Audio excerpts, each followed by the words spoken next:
पढ़ाई में मन नहीं लगता, चिड़चिड़ा रहता है, उनका काम आता है उनकी ग्रोथ के लिए।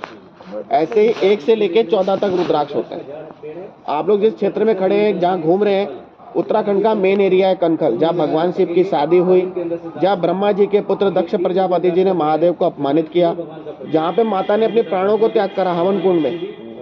क्योंकि अगर माता अपने शरीर को हवन कुंड में त्याग नहीं करती तो ना भगवान शिव क्रोधित होते, न उनके वियोग में उनकी आंखों से आंसू गिरते, ना रुद्राक्ष की उपलब्धि होती।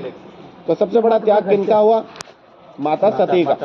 माता ने अपने प्राणों को त्याग करा, 51 शक्तिपीठों का निर्माण हुआ, भगवान शिव की आंखों से आंसू गिरे, रुद्राक्ष की उपलब्धि हुई। शिवमा पुराण के 18वें अध्याय रुद्रखंड में कहा गया है, कहते हैं रुद्राक्ष मानव जाति के लिए वरदान है, इनका दर्शन करने से हमारी सभी मनोकामना पूर्ण होती हैं। जिस घर में रुद्राक्ष की सेवा और पूजा होती है वहाँ भगवान शिव का वास होता है।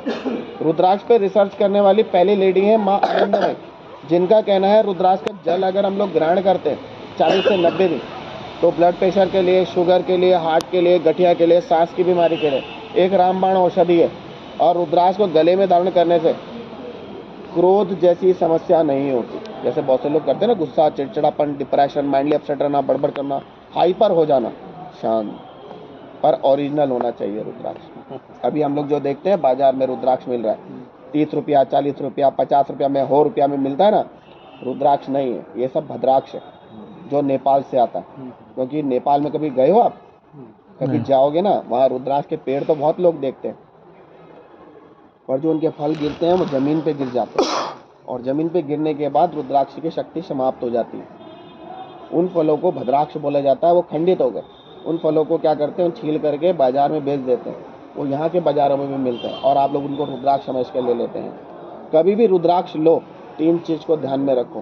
पहला, जहाँ देख रहे हो शंकराचार्य जी की संस्था होनी चाहिए, उत्तराखंड गवर्नमेंट का सरकारी सेंटर, और लैब रिपोर्ट होनी चाहिए IGL की, सेंट्रल गवर्नमेंट प्रमाणित।